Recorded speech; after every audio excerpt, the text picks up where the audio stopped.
Well, hello again. So what do we have today?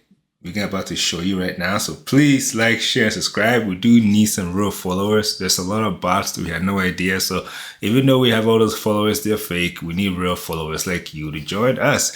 So today what we have is a panda. We're going to draw a panda like it's sleeping or lying, like a panda lying down. Okay, remember that. So a panda lying down with these three letters. Okay, that is a C, O, and U. That's your formula today.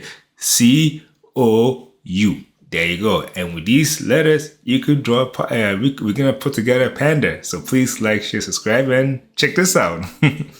So here we go. This is brought to you by the letter C, O, and U. So let's go. Let's start with this. That's a C, right? There you go. That's, yep. And an O. What comes next? U. That's right. And these are the letters that we need to finish. So rest of it, look at that. See, then you add these little things to it to connect them all together. There you go. That's your blocks right there. So if you missed it, that's fine. We're gonna start again.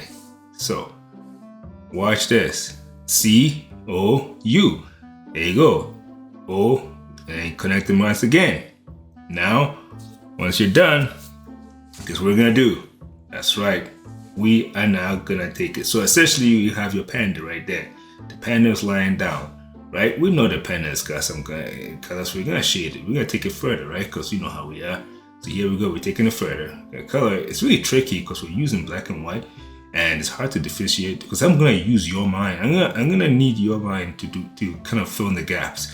I'm using one same color, but by the time I'm done, your mind will kind of fill in the gaps. It will determine, because you're familiar with what a panda is, you're gonna know that me adding certain spots with darker, lighter, you're gonna fill in the blanks and say, oh, this is how it's supposed to be. That's the actual illusion. There you go. And finally, there. Guys, if you like this, please like, share, subscribe, and we're definitely gonna bring you more. But watch this. You see how it's lying like that? Now, we could twist it around too for a different position. Like that. Like this. You see? There you go. Now, of course, you could actually, there's a formula to do it this way too. I just find it's easier to do that way. Then you could turn around and you could add some more detail to it. See, there's a little cuddle, a little thing, just squeezing itself together if you can find the panda. Oh goodness. So stay tuned for more. We're going to bring you more. Please like, share, and subscribe. And here we go.